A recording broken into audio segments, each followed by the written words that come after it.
hi, how are you? Welcome on in. Podcast by George. Another podcast by George. Podcast by George. Border to border. Coast to coast. Podcast by George. Oh, hi, how are you? Welcome on in to another podcast by George, folks. Got a big one up today. Got a very special guest. He's out on the road again. Chris Gloninger is going to come on. And, this show is going to really strike home with me because it dissects, triangulates the big three on the PBG, as I call it. Podcast by George. Climate, war, and healthcare. They're all interrelated. They're all interconnected. The money in particular is affected by this. Now, we're going to be talking about climate first and foremost today, and the weather, and healthcare is all a part of that. But I wanted to mention that it's very important to me, and one of the reasons is in my broadcasting career, I go way back, clear back to this guy, folks. This is Russ Van Dyke. Viewers in the heartland will recognize the magic map there. Russ writing backwards on that electronically reversed map. That was the predecessor of Chris Gloninger. It's Russ Van Dyke. I got that out of the Wayback Machine. I just had to show that. But let me bring up his live line graphic and get the introduction out of the way. And it is impressive, folks. Chris Gloninger graduated from Plymouth State University in New Hampshire. He's worked at stations in Rochester, New York, and in Milwaukee at KCCI sister station WISN TV before becoming the chief meteorologist at KCCI TV in Des Moines. And then we know what happened. And if you didn't, you're going to find out.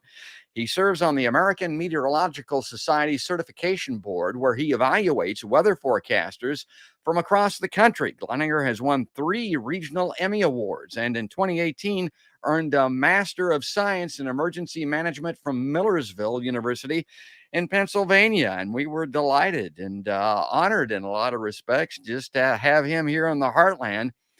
But he ain't here anymore, folks. He's on the road. Let me click a button here and bring him on in and say hi to Chris Gloninger. Welcome back to Live Line, Chris. Hey, George. Good to be back with you. Yeah. Explain to folks now, you're moving on. You're gone, right? You're out of the state. We are in Ohio. My wife behind the wheel. I am trying to fit in some interviews to get the story out. And, we're up for the change, and it's stepping away from broadcasting after 18 years. I've done this my entire career so far, and I'm reinventing myself and focusing on my science background and my time working in climate change. So that's what I'm going to be doing full time.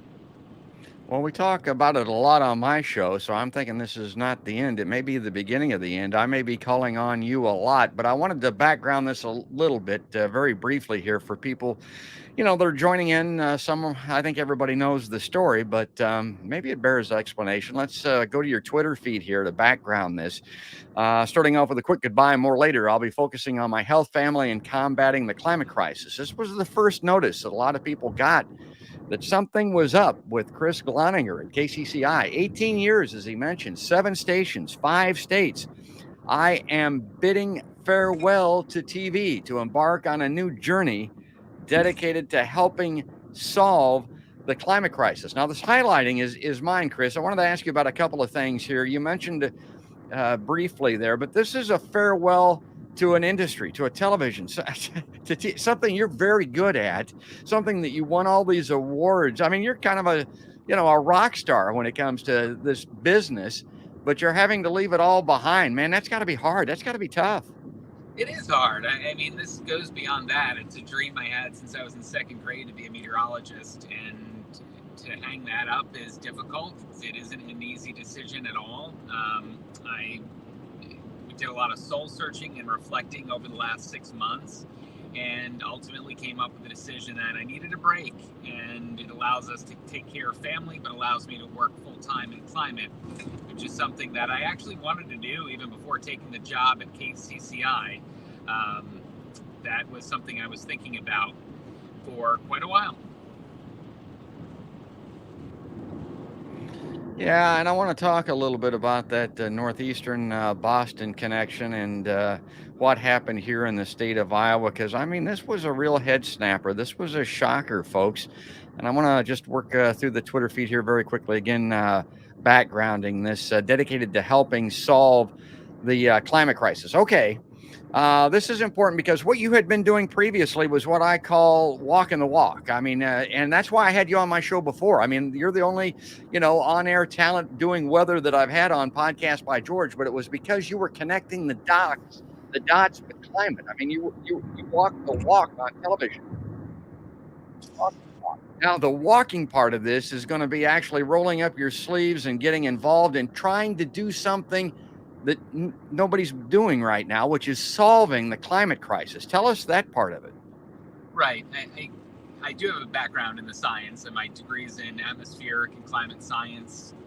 But in this role, I'll be able to help improve climate literacy. And what we found is in a lot of these projects, when communities want to adapt to and mitigate the impacts of climate change, it takes the entire community, and the entire community should be involved in these decisions that they're going to be, left with for decades to come. And we want to have them talking about it and engaging. So I'll bring the science background, but I'll also be able to bring that communications background to find the most effective ways to hone in and connect with the community so we can understand their true needs and desires before we develop an action plan for them. Yeah. Okay, so let's get to the ugly part of this now. We got to do that, and I've got some comments coming in from folks that want to ask questions, and I think just want to wish Chris well because he had a lot of fans here. After a death threat stemming from my climate coverage last year and resulting in PTSD in addition to family health issues, I've decided to begin this journey now.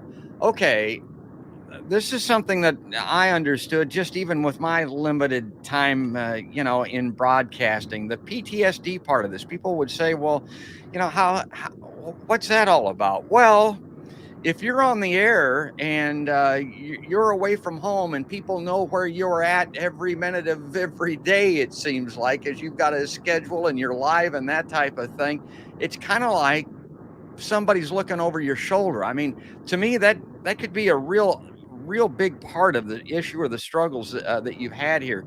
Is that part of it? Is there more to it than that or less to it than that? Am I reading that correctly?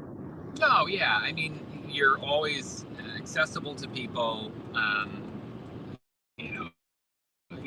It's a public job, so obviously that plays a role into the concern that we had. And when I work hours that are from 3 to 11 p.m. and my wife is home alone, that's something that also weighs in the back of my mind. And I told a couple of people who were cynical about the term PTSD, which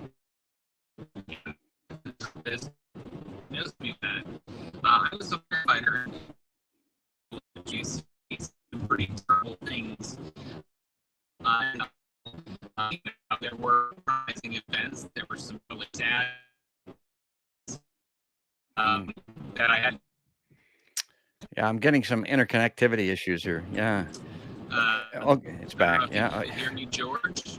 Yeah, it's the cell towers. I mean, we got to understand and appreciate the fact that he's on the road here and he's using cell service to get to us. Yeah, it's coming in and out. Unless you tell me otherwise or I hear you say otherwise. Yeah. But it was a line of work where you saw a lot of stuff, and that did weigh on me. But oh, there he went away entirely. Again, that's the nature of the business, folks. Now, let me go ahead and click another slide here. We'll bring this up, and maybe he'll rejoin us. That's what I would say if he's still watching, and maybe he knows to do that. But if he just clicks on that link again that we had him on, he'll be able to come back into this. This is important. He says, I take immense pride in having educated the public about the impacts of climate change during my career. Now I will devote my full-time efforts to finding sustainable solutions and fostering positive change. Okay, there he is. He's back here. Let me see if I can bring him in. So there he is coming back. I was just reading this part of it, Chris, from your statement here about leaving the business, leaving the industry. And the thing that struck me and the part that I've highlighted here is you're talking about how this has to be a collaborative effort, that we all have to get involved. We got to join together. It's great what you're doing, and you're a powerful voice, but you need everyone's help. And I'm sure you would reaffirm that. Yeah, well, I mean, that goes back to my point where you need the community engagement aspect of these resilience projects. When you're building a resilient community, you need everyone on board. If only a handful of people are talking about it, well, then, it's not going to be top of mind. It's not going to be part of that conversation. And that's what we really need. We need climate to be top of mind, top of conversation, so we build momentum and accomplish some of these goals that we're trying to achieve. It doesn't take leaving your job to do that. For me, this was a right fit. It was the natural next step in doing something that I'm passionate about. But going to public meetings, letting your input be heard by local government, and talking about it with neighbors and friends. That's all you really need to do. Let the trained professionals help out and come in where they need to build resilience. And when it comes to taking personal steps, sure, do things that are pro-environment. Go recycling. Try to carpool when you can. Try to limit air travel. Those are things we can all do to cut the source of climate change, which is emissions. But when it comes to really taking formidable action, that really is just staying engaged and having conversations with community members and making sure they're involved. Well, we've got some viewers that are joining us. I encourage everybody to comment and offer some support here for Chris. The great Mary Knox has weighed in here. And we were talking about accomplishments, Chris. She says, I hope Chris will let us know about his new endeavors. I'm with George on all things climate. I went through 2 derechos, and my entire family has been devastated by the one last week in southeast Iowa and central Illinois. And I was talking about accomplishments. In the time that you had at KCCI, we've had some bizarre weather, I think, attributable to climate, but derechos are very bizarre. We had those wintertime tornadoes, that situation in Winterset. I don't know what coverage in your mind jumps out at you, Chris, at your time at KCCI. Yeah, I mean, those days will become. Iowa State has looked at that link between climate change and severe weather, and it isn't as strong as some of looking at, and it takes a little while to use attribution science to connect those dots. But we do believe that the days that we have severe weather could be high-end severe weather days. We may see less number of days, but we do think that we'll see higher end severe weather days with a lot more damage, which we can say that we've seen in the last couple of years, my 2 years in my time in Des Moines. So that's one calling card, but probably the most blatant and obvious thing that we're seeing is the weather whiplash between going from drought to flooding back into drought. While a lot of the Mississippi River flooding that we saw was it was snowpack that contributed to that, but we had record snow amounts across parts of Minnesota. But even those areas are seeing drought conditions quickly developing this year, and that's what we're seeing, a concerning trend. And what another interesting point is a story that aired, one of the last newscasts at KCCI interviewed a farmer that turned to irrigation. And from what I've learned during my time here, that's something that farmers didn't really need for their corn and soybeans. That's not something, that infrastructure wasn't needed. And if that is something that takes, if more and more people are having to do that, that's going to cause a lot of issues financially for many farmers if that's something they have to cope with. Well, and I'm glad you mentioned the connection there, because it makes this story all the more bizarre. Here's a guy who is reporting on the weather, a meteorologist, tried and true and trusted. I showed Russ Van Dyke at the beginning. My God, people love that old man. They'd love to have had him over to dinner.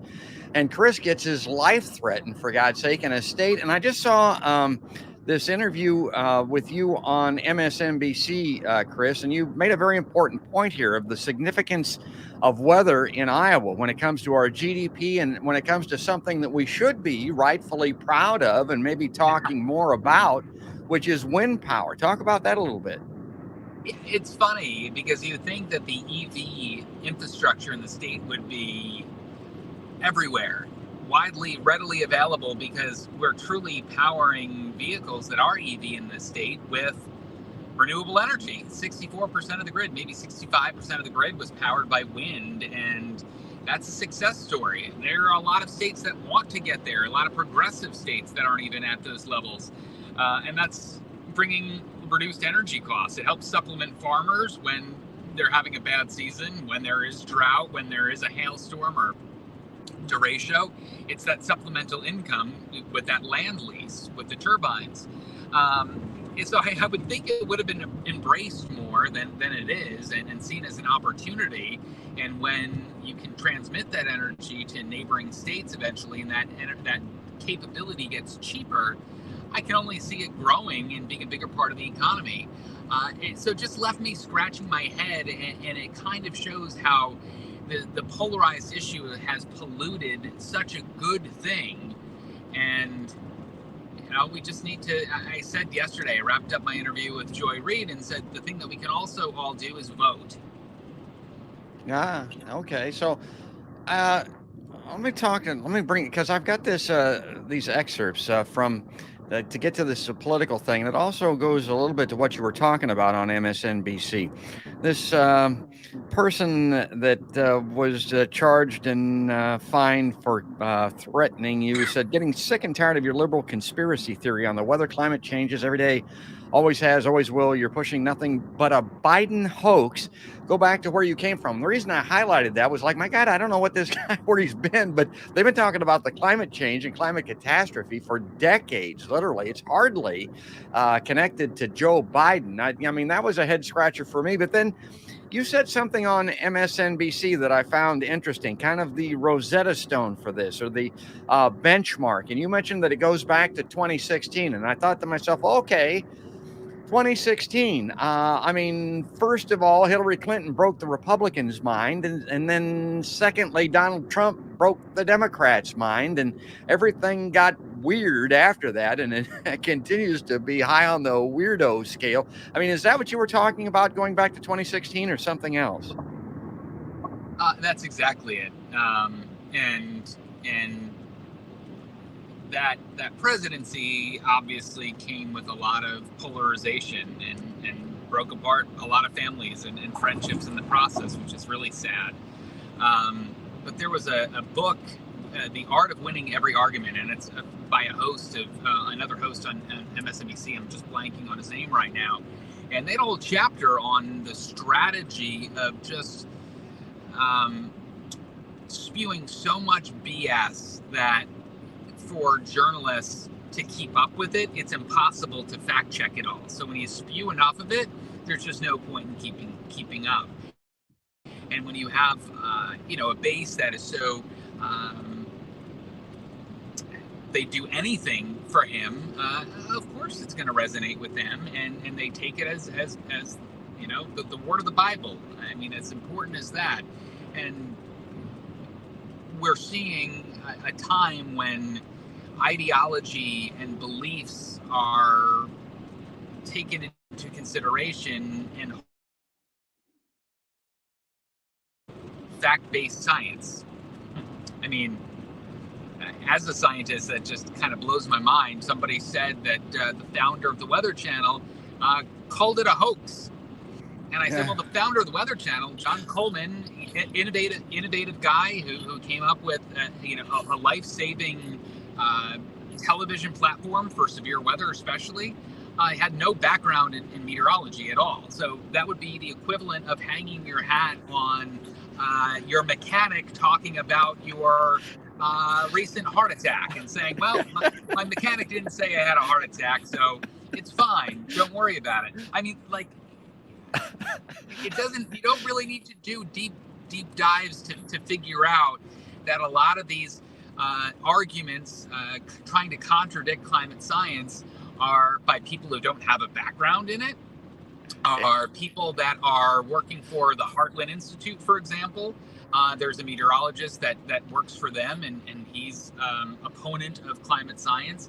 And then, another thing that comes to mind is the photoshopped graphs that we see. And if you look closely at these, they're a really crappy job. It's not even like somebody took time to change up the warming stripes or the graphs showing a warming planet. It just, Yeah.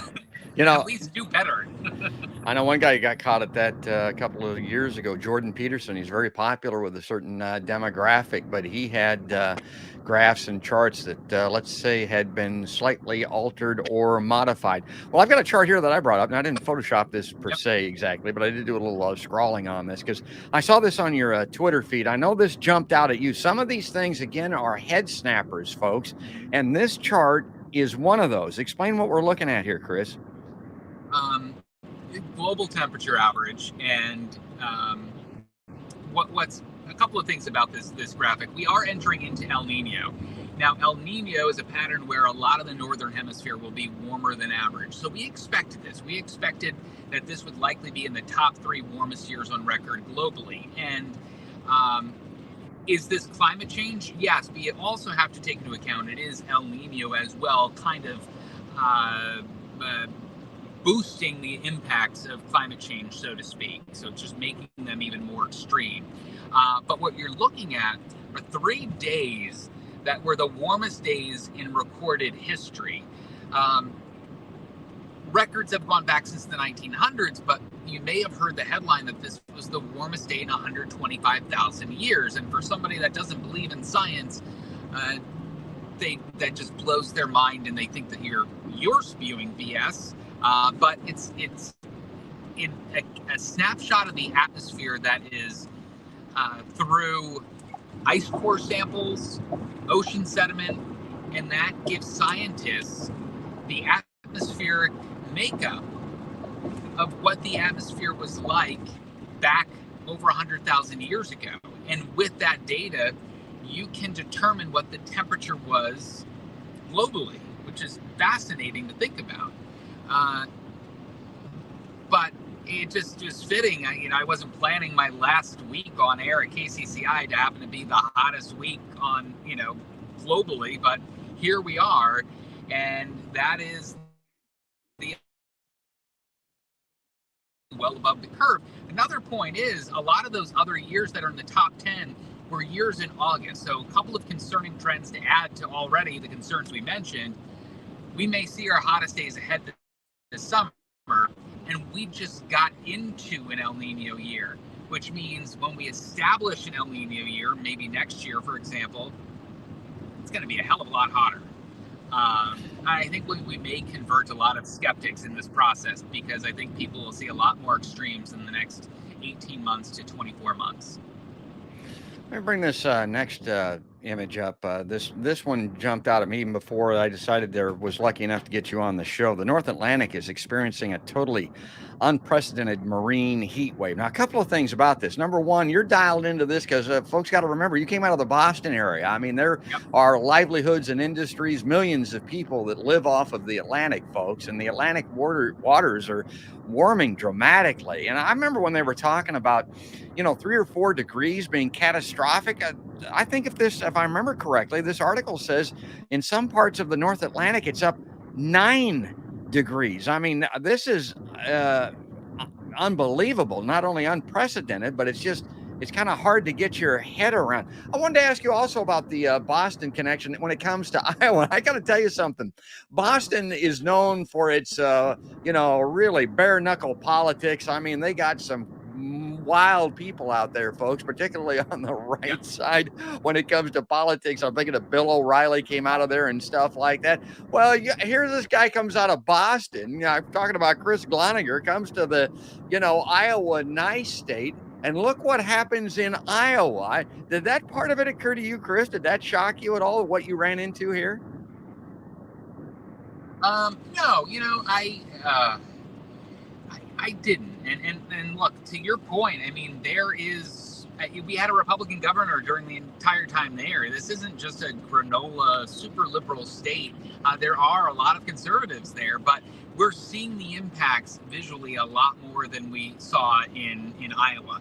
And yes, the flash droughts and the flash floods, the derechos and tornadoes are visual, but we're also not seeing roads flooded on a sunny day just because of rising sea level. And that's why there are a lot of politicians in Florida, for example, that are Republicans that will never deny climate change because their constituents are seeing it every single day. And I think that is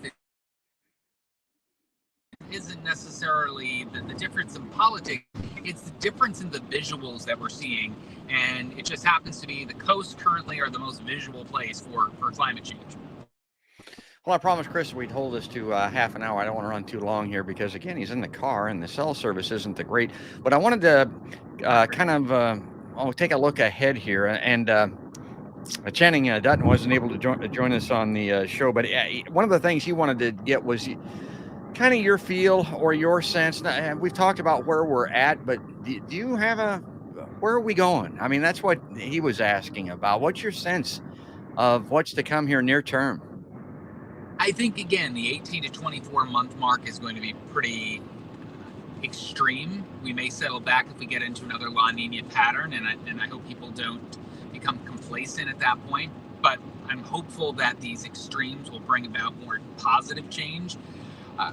When you're in this field of climate, there are a lot of positives and there's a lot of opportunity because the stakes are high, right? So it's good for jobs, it's good for innovation, it's good for the economy. And if you look at that, there's a lot of hope. But when it comes to extremes over the next perhaps 24 months, a lot of scientists, myself included, are very concerned about what we could be seeing. So fingers crossed, we just take the appropriate action needed. Let me, again, for the future, where you're headed here. Now, I pulled this off the website for your new home, Woods Hole Group. And they say that we're committed to meeting our clients' objectives while safeguarding the environmental health of our planet. This requires a fundamental understanding of the laws of nature and a willingness and ability to challenge long accepted notions of what can and cannot be done. Now, this next part I've highlighted. I wanted to get Chris's reaction to this. They say that to protect the legacy of humankind in a changing climate, it must be understood more widely that economic growth and responsible environmental policy go hand in hand. Okay, the highlighted portion there's kind of spooky, Chris. I mean, I read that and I thought, my God, are they talking about protecting us for future races or, visits by aliens? I mean, is this it? Are we all over the human race, that is? Are we just working on a legacy at this point? Or I'm probably reading too much into that. Yeah, perhaps. But I think there's a lot of, it just shows the gravity of the issue, shows their commitment to doing good. And that's what attracted me to the company. The management there is fantastic. And they take it seriously. These professionals that I've been able to meet over the last handful of weeks are tremendous. And they work tirelessly to make sure that communities are protected for the future. And we only have one planet, and I actually saw a quote from William Shatner, and I can't remember the whole thing, but his time up in space, he said it was not filled with happiness, it was filled with sadness. I saw that. In the darkness of space, seeing the little blue and green ball below, that's what we should be working to protect. Space exploration, I'm excited about. But we need to make this planet the priority because there is no plan B when it comes to exploring space and finding a place to settle. Look, we're willing to do that, but we're not willing to spend the money to protect our communities now. That's a little bit of a head scratcher, isn't it? Yeah, and we talk about it all the time on my show because it's climate, war, and healthcare, and I point out that our annual Pentagon budget is $1.3 trillion right now, annually renewable. So there's money out there. Now, we're going to lose Chris. I want to play this. It's only a minute long. It's his sign-off at KCCI, and then we'll get a closing comment. Here it is. Since my announcement last month, this is just a small sampling of the support that you showed me at home. I know 2 years isn't much time, and even with some struggles over the last year, I wanted to reinforce the fact that my wife and I are leaving the state with mostly happy memories memories and more friends than we came with. And in all of this, I found the importance of living life through love, kindness, and compassion. Now, I'm walking away from a career, an 18-year career in television that I dreamed of since second grade, so that's why I'm a little emotional. And I can't thank KCCI enough for the opportunity to become chief meteorologist. I'm not giving up, I'm just reinventing myself, finding ways that I can make a bigger difference with climate change. More important than ever, as the Earth recorded 3 of its warmest days, now 4 of its warmest days this week. This move will also allow us to take care of our family, who's been battling some health issues over the last year. So I just want to thank you for watching. I will be forever grateful. My God, that's great stuff. Chris Gloninger, we're going to miss you, pal. Thanks, George. And I hope now I can be a more regular guest with you on this because, when you're in media, it's hard to help other media, but now I'll be free to do that. It's funny, that was the first time I watched it. At least I didn't sound like a bumbling idiot. And that was my goal. And it actually, I guess, sounded okay. It sounded great. I mean, that's all there is to be said at this point, and onward and upward. And I love the part that you're gonna, you're gonna walk the walk big time. I mean, you've been talking the talk on television, but here we go. He needs our help. He needs us to join in. I'm going to do my part. We're going to have him back. I hope we'll have him on the show regularly as he talks about you. Travel safe, travel well. Thanks again for coming on the Podcast by George live line, Chris. George, keep killing it and doing what you're doing. That's great. We'll let him go here as he rolls on down the interstate here, headed to the East Coast, folks. And if you like seeing Chris Gloninger on Podcast by George, if you like, the live lines and the insight that we have, because everybody knew, what was up with Chris. This stuff made national news. I mean, it was in the New York Times, but he never really got to talk about it in personal terms like this at length.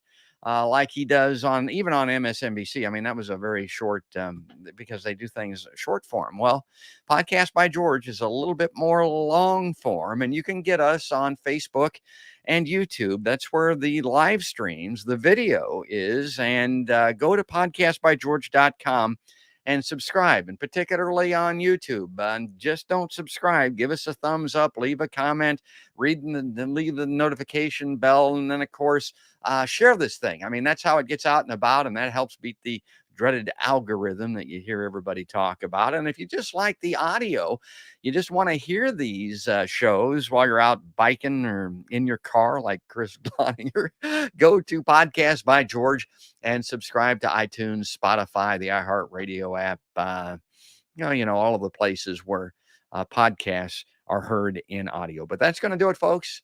That's going to wrap it up. That's all there is. And there ain't no more. That's another Podcast by George.